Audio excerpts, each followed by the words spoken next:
होनी को कोई नहीं टाल सकता, जो होना है वो हो कर ही रहेगा। एक दिन भगवान विष्णु के वाहन गरुड़ देव के मन में विचार आया कि क्यों ना एक बार पृथ्वी लोक का भ्रमण किया जाए। अपने भ्रमण के दौरान जब गरुड़ देव भगवान विष्णु के पाटलिपुत्र मंदिर पहुँचे तो उनकी नज़र वहाँ के चबूतरे पर बैठे थर थर काँपते हुए एक कबूतर पर पड़ी। उसकी स्थिति देखकर उन्हें आश्चर्य हुआ कि प्रभु के मंदिर के प्रांगण में, जहाँ किसी भी प्रकार का भय नहीं है और धूप में बैठे होने के बावजूद यह कबूतर काँप क्यों रहा है।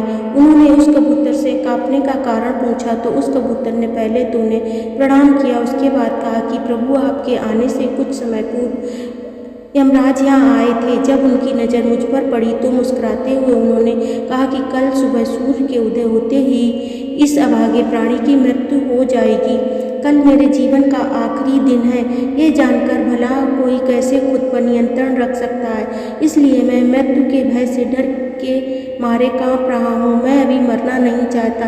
कृपा कर मेरी प्राणों की रक्षा करें और मुझे इस मुसीबत से बचाएं। उस कबूतर की कातर विनती सुनकर उन्हें उसके ऊपर दया आ गई। साथ ही उनके मन में यह विचार भी आया कि क्यों ना यमराज को चुनौती दी जाए। उन्होंने कबूतर को अपने विशाल पंजों में दबाया और मंदिर के प्रांगण से दूर एक सुरक्षित गुफा में पहुंचा दिया। मलयगंध पर्वत पर स्थित गुफा को सुरक्षित बनाकर गरुड़ देव वहां से उड़ चले।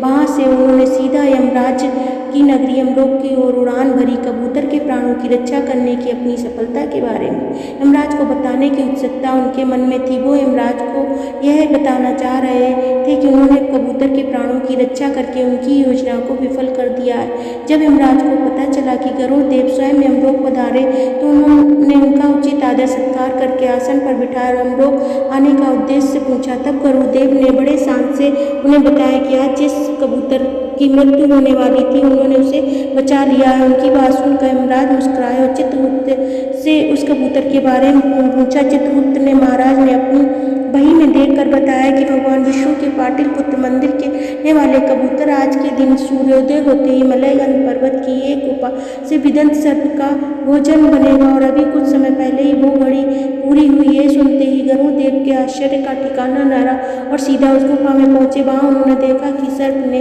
उस कबूतर को खा लिया था। यह देखकर उन्हें बड़ा दुख हुआ कि कबूतर की रक्षा करने के बजाय वो खुद ही उसे मृत्यु के मुंह में पहुंचा आए थे। वैकुंठ लोक पहुंचकर गरुड़ देव दुखी मन से एकांत में बैठे थे। तब विष्णु भगवान ने उनकी व्यथा समझकर उन्हें समझाया कि जन्म के समय ही मृत्यु भी निर्धारित हो जाती है और विधि का विधान कोई नहीं टाल सकता है। धन्यवाद। राधे राधे।